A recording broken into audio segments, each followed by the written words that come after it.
আচ্ছা, এমন একটা পর্বতের কথা কি কেউ ভাবতে পারে যার চূড়ায় আজ পর্যন্ত মানুষের পা পড়েনি? না, এটা এভারেস্টের চেয়েও অনেক উঁচু কোনো পর্বত নয়, বরং তার চেয়ে হাজার হাজার মিটার নিচু। তাহলে কারণটা কি? চলুন আজ কৈলাস পর্বতের এই অদ্ভুত রহস্যের গভীরে ঢোকা যায়।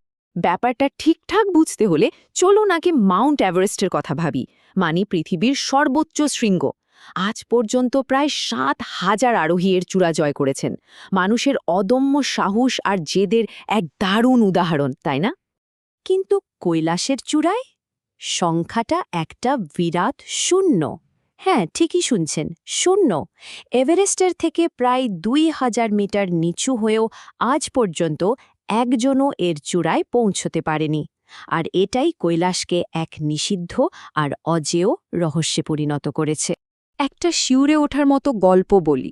বিংশ শতাব্দীর শেষের দিকের ঘটনা। একদল দুঃসাহসী সাইবেরিয়ান পর্বতারোহী কৈলাসে ওঠার চেষ্টা করেন, কিন্তু কয়েক ঘন্টা পার হতে না হতেই তারা এক ভয়ঙ্কর ব্যাপার খেয়াল করলেন।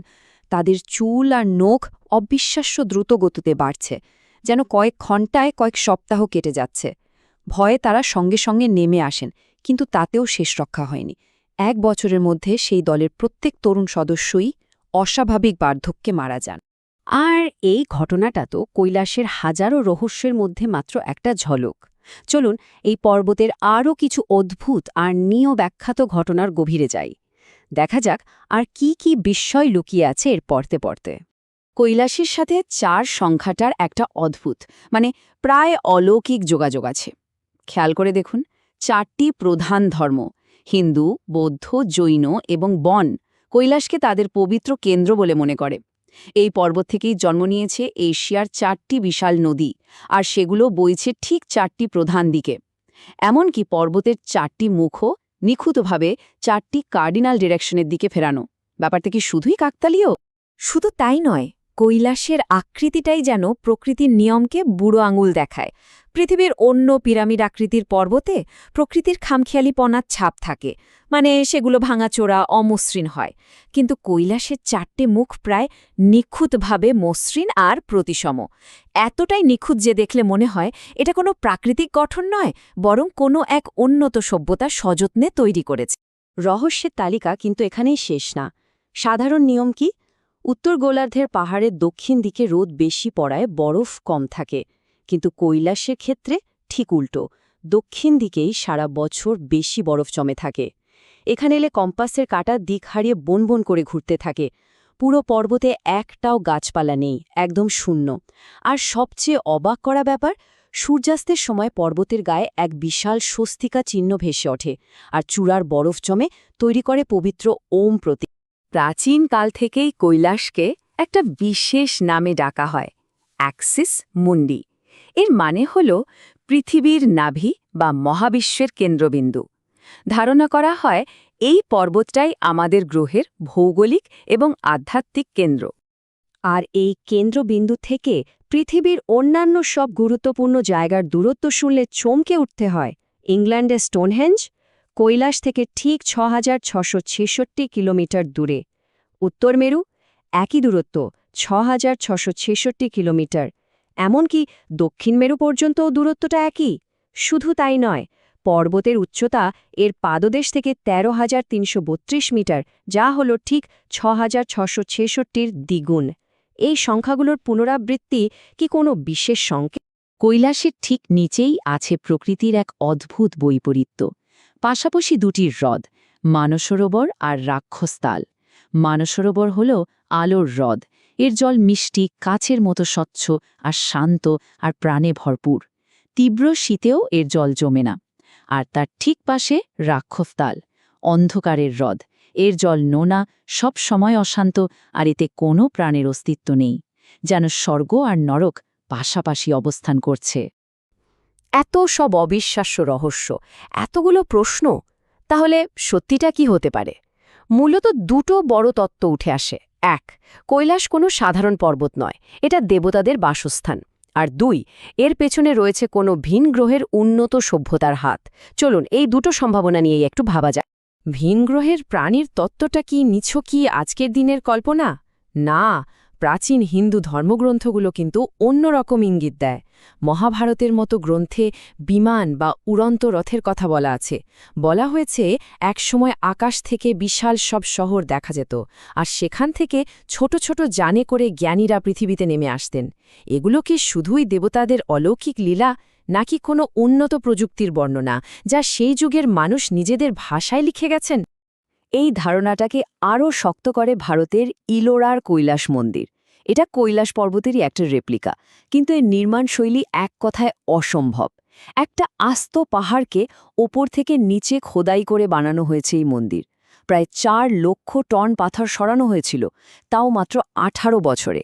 আজকের দিনে লেজার কাটিং টেকনোলজি দিয়েও এই কাজ করা প্রায় অসম্ভব বলে মনে করেন বিশেষজ্ঞরা। তাহলে কারা বানিয়েছিল এটা? কিভাবে এটা সম্ভব হল? এবার আসা যাক দ্বিতীয় তত্ত্বে। কৈলাস কি ভেতর থেকে ফাঁপা, কোনো গোপন জগতের প্রবেশদ্বার? ১৯৯৯ সালে একদল রুশ বিজ্ঞানী ড আর্নেস্ট মুলদাশেবের নেতৃত্বে কৈলাসের কাছে যান। তিনি কোনো পুরোহিত বা সাধু নন, একজন প্রতিষ্ঠিত বিজ্ঞানী। তার রিপোর্টে তিনি লিখেছেন, রাতের নিস্তব্ধতায় তারা একাধিকবার পর্বতের ভেতর থেকে শব্দ শুনেছেন, যেন ভেতরে পাথর গড়িয়ে পড়ছে। তার সিদ্ধান্ত ছিল এই পর্বত ভেতর থেকে ফাঁপা এবং এর ভেতরে কোনো কিছুর অস্তিত্ব আছে। এই ধারণাটা কিন্তু তিব্বতের এক প্রাচীন কিংবদন্তির সাথে হুবহু মিলে যায়। তাদের বিশ্বাস অনুযায়ী কৈলাসের গভীরে লুকিয়ে আছে শাম্ভালা, দেবতাদের এক গুপ্ত শহর।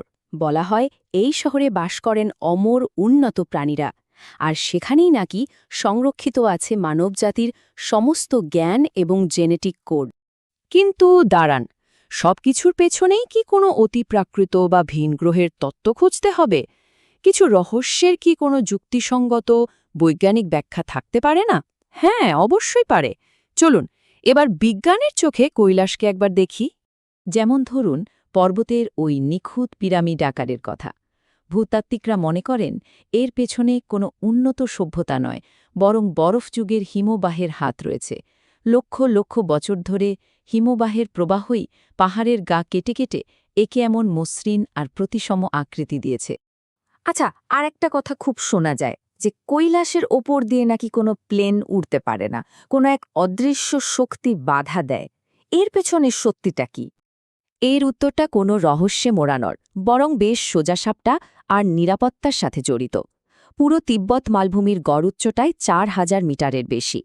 নিয়ম অনুযায়ী কোনো কারণে বিমানের কেবিনে বাতাসের চাপ কমে গেলে পাইলটকে সঙ্গে সঙ্গে ৩,০০০ মিটারের নিচে নামতে হয়, যাতে যাত্রীরা শ্বাস নিতে পারে। কিন্তু কৈলাসের উপর দিয়ে উড়লে নিচে নামার মতো কোনো জায়গাই নেই, পুরোটাই সুউচ্চ মালভূমি। তাই পাইলটরা নিরাপত্তার কারণে এই রুট এড়িয়ে চলেন, কোনো অদৃশ্য শক্তির ভয়ে নয়। বেশ, তাহলে বিজ্ঞান তো কয়েকটা রহস্যের জট খুলল, কিন্তু কৈলাসে সেই গভীরতম ধাঁধাগুলো, সেগুলোর কি হবে? সেগুলো এখনও বিজ্ঞানে ধরাছোঁয়ার বাইরে। যেমন সেই সাইবেরিয়ান পর্বতারোহীদের দ্রুত বুড়িয়ে যাবার কারণ কি? পর্বতের চূড়ায় বরফ জমে কিভাবে নিখুঁত ওম প্রতীক তৈরি হয়? কেনই বা কৈলাসের পাদদেশে দুটি হ্রদের চরিত্র একে অপরের থেকে সম্পূর্ণ বিপরীত? আর পর্বতের ভেতর থেকে আসা সেই অদ্ভুত শব্দেরই বা কী ব্যাখ্যা? এগুলোর কোনোটারই বৈজ্ঞানিক উত্তর আজও পাওয়া যায়নি। হ্যাঁ, দ্রুত বার্ধক্যের ব্যাখ্যা হিসেবে কেউ কেউ আইনস্টাইনের টাইম ডাইলেশন থিওরির কথা বলেন। তত্ত্ব অনুযায়ী বেশি উচ্চতায় সময় সামান্য দ্রুত চলে, কিন্তু এই প্রভাব এতটাই সামান্য, ন্যানো সেকেন্ডের স্তরে, যে তা দিয়ে কয়েক ঘণ্টায় কয়েক সপ্তাহের সমান বার্ধক্যকে কোনোভাবেই ব্যাখ্যা করা যায় না। আর এই রহস্যের সমাধান হয়তো কোনোদিন হবেও না, কারণ ধর্মীয় অনুভূতি এবং নিরাপত্তার কারণে ১৯৮০ সাল থেকে চীন সরকার কৈলাস পর্বতে আরোহণ সম্পূর্ণ নিষিদ্ধ করে দিয়েছে। এই নিষেধাজ্ঞার অর্থ হল হয়তো আমরা কোনোদিনই পর্বতের চূড়ায় পৌঁছে এর রহস্য ভেদ করতে পারব না। তাহলে কি কৈলাসের আসল সত্যিটা চিরকালের জন্য একটা রহস্যই থেকে যাবে, নাকি এই পর্বত নিজেই চায় তার কিছু গোপন কথা নিজের বুকেই চিরতরে লুকিয়ে রাখতে?